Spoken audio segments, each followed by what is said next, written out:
Friday, guys. Happy Friday. Welcome to our weekly new teacher and mentor meeting. Today we're going to be focusing on analyzing behavior data for equitable instruction. So if you look at your package, you have your first page. You can follow along with me or you can follow along on the screen. Our meeting norms are to be professional, be present, and be positive. But you'll notice that I highlighted 3 things that I want us to really work on this week. And that's being collaborative and willing to learn new things, being solution oriented, and assuming the best in others. We'll start with our community connector. We're going to connect so we can continue this positive focus that we've been having every week and share one thing that we're thankful for right now, and one thing that professionally we want to focus on and get better at before the winter break. So I want you to take a couple seconds to think about the question, then I want you to share, turn and talk with your neighbor, and then we'll share out together. The question is, our grateful glow is, share one unexpected moment of success or connection with a student that reinforces our school mission of by any means necessary, and how you used it to give hero points for that to recognize that student. So think about it and then talk about it. Okay, well, I'll go first. Mine is the most recent. We went on a field trip Thursday, and a lot of the scholars had a test today, Friday. So some of them, I think it was like 3 or 4 of them, had their study guide out. They were doing their study guide as we were heading back to school from the field trip. And the other one particular student was asking Miss Sparks to ask her questions about the science stuff, because they had science tests as well. So the Sparks is firing off questions, and then she's firing off the answers, and then like the 2 or 3 behind them, they had their study guides, and they're working, getting their stuff done for math on the test. I thought that was nice. That's amazing. Right, so of course, I pull my phone out and give grit points, for, of course, it's by any means necessary. Yes. Because they weren't even in class to get the review, and they're still trying to handle business, so I gave them grit points. Awesome, awesome. Anybody else? So for me, I do have a student that doesn't know how to read, Okay. but she tries her best. And majority of the time, you have like your talkers right here, and you have the ones who really want to work. Mm-hmm. She was sitting with the talkers, which are her friends, and she decided on her own to move and try to get what she needs to get done. So it was actually pretty good. That's and good. also she engaged in class very well. So what did you give her for a hero code? I gave her grit. Okay. Because to be honest, She's grinding, huh? yeah, she was grinding. She tried to make up for lost space. And we do have to recognize those students who are not always on grade level as well. So it is important to acknowledge them for trying and doing their very best. Mr. B, you got one? Yeah, I have a student who typically, it takes a lot to get her to get started on the work. Mm-hmm. But recently she's been doing a lot better focusing and completing her work, and recently with the use of, being able to use her textbook and notes when it comes to assignments, she's getting good grades. So Good. she's gotten a lot of be excellence. Be excellent. Good job. Good job. All right. For next week and focusing moving forward, we want to name a specific achievable task or a small project that you're committed to finishing by the end of November. Are you already working on something, or is there something that you know you need to work on that you want to focus on by the end of November? Mr. B. Yeah, I would say for me, it is getting better at data collection, or maybe even in more simple, analyzing the data, Mm-hmm. taking what I need out of it, and implementing it in my classroom. Yeah, making your adjustments. Okay. Okay. Oh, I'm sorry. I'm sorry, go ahead. So for me, I would say giving timely feedback. Oh, I need to yeah. work on that. Like, I'll have it graded, and the kids just kind Mm-hmm. As a new teacher, that is something, both of those things are definitely something that I know Ms. Colburn and I had to practice and get an expertise on. Ms. Colburn, what do you think? To piggyback on what he said with the data, I do, have the data. I analyze it from, test to test. I started identifying like boldly and big in class the thrivers who have 80% or above on a test, and then I have the strivers who have between like 60 and 80% on the test. and then everybody else, they're triers, but the thrivers and the strivers are up. And I wanna see, you know, I love that. what strivers are moving Yeah. to thriving and what, the trying students are gonna Try to move to be the pushing up to the striver. striver. And putting that on display bold and beautifully and big and bold as a way for the kids to feel an accomplishment right away Right. and to strive to do better. So, I like that you all talked about data and giving back to the students, because it's important for them to know where they are so that they can move to where you want them to go or whatever their improvement level is. Good job. Do we have any shout outs today? I do, shout out. Shout out! I would like to shout out Mr. B for his midterm data. So you Okay. say you're not on the up and up about, analyzing the data. What we did analyze is that your AMO was 12.3% Good for job. that midterm test. And it's awesome, but also even more awesome because the AMO for the year for you is 17%. Wow. So you're like Almost there. almost there. Snap it up, Almost Mr. there. B. Snap it up, Mr. B. All right, anybody else? I have a shout out. Shout out. So I do want to shout out Miss Coleman because she is the best mentor. So she really pulls through when I need like advice about classroom management or how I can deal with a difficult student. Yeah. So honestly, she's really good. I love it. And I went on a field trip yesterday. And you went on that field On trip. the spare the moment, When I spare was the at moment. I was supposed to stay here. Yeah. I definitely owe her for that because she was a big help. Thank you, thank you, thank you. It was nice though, it was fun. Yeah, it was only Miss Sparks' second field trip, Mr. B's first, so you got kind of an experience of what it feels like to plan field trips, and logistically, it's a lot of work. Yeah, yeah. I also have a shout out. Shout I out. like to shout out Ms. Coleman for getting third Yay. place on our Hispanic Heritage Door Decorating Contest. So appreciate that, Ms. Coleman. All right, let's get into it today. So we're gonna dig into the data. We have 3 outcomes. We're gonna analyze behavior data for equitable practice, practice high leverage routines, and plan equitable incentives. That is our goals for today. So tier 1 challenge, where our system needs the most support. Where do we need the most adjustments? Where do we need the most changes? When you look at this data, let's analyze this data and let's think of these questions as we analyze. What specific trends do you observe in the data? And what immediate questions does this raise about our tier 1 student support? So let's discuss the data. Our average daily attendance is 93.4, which isn't bad. Our goal is 95, so we're very close. We can see that in 6th grade, they are meeting the goal of 95.3. 7th grade almost 94.1, and then 8th grade is our lowest at 91.4. Our chronic absenteeism does reflect that, right? Because 6th grade is 15.8% chronic absenteeism, and chronic absenteeism means missing 10 or more days. 7th grade is 20.6, and 8th grade is 29.0. So think about that first, and then talk amongst yourselves and talk about what trends do you see, what do you notice, and then we'll answer those questions. I'll give you about 30 seconds to a minute to kind of process that, and then think about that.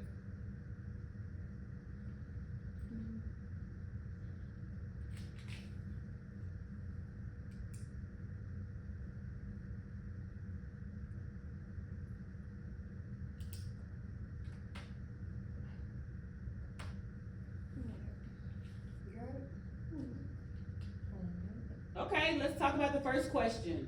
What specific trends do you observe in the data? One trend that I do see is that as the grade levels go up, the absentee level is kind of increasing as well. That is true. I see that 6th grade having the highest, at 7th grade it goes down, 8th grade it goes down even more. Good noticing. ADA drops though, as grade level goes up, absentee increase. Mm. And then the ADA for each grade drops. Yeah. That's what I'm sorry. No, that's It's true, fine. because Two things in the truth. Two things can be true. You're absolutely right. So what Ms. Sparks is saying is that she noticed that in the ADA that starting in 6th grade is higher, and as the grades go up, the ADA goes down. And then Ms. Coleman, you put those two things that together with the chronic absenteeism and notice that the chronic absenteeism increases as the grade goes up, which makes a lot of sense. Okay, well, let's look at the next question. What immediate questions does this raise about our tier 1 support? What are we thinking about that? What does that mean as far as our systems?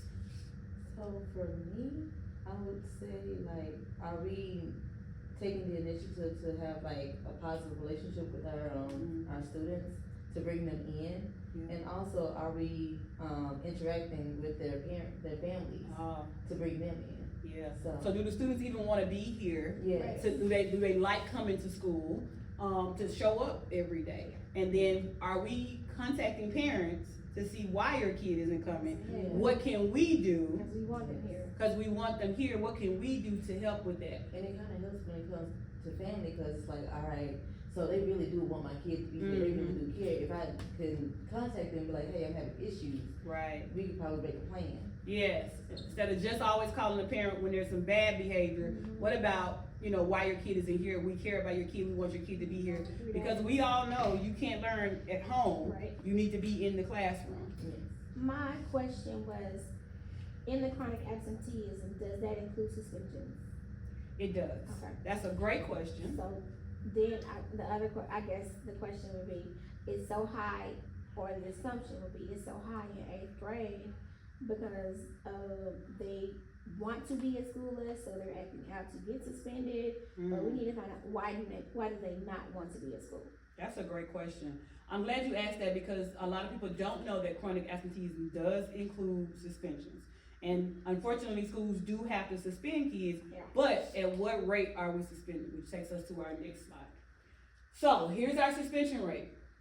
We have 36 kids so far that have been in OSS, out of school suspension, and 34 in ISS.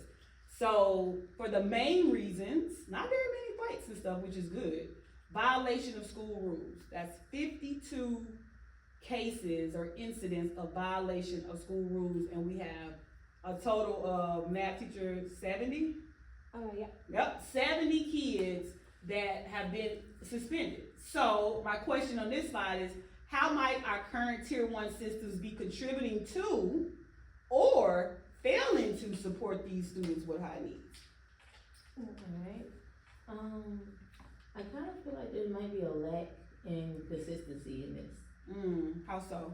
So, what children need is a consistent, set of expectations. So if there's like a little wiggle room in one classroom, they're gonna try to have that same wiggle room in different environments inside the schools. So if we nip it in the bud at the beginning and they know the expectation, they can carry it on to the next class. Right. So one of our system breakdowns that we're failing students is providing them with consistency. Yes. Right. Okay.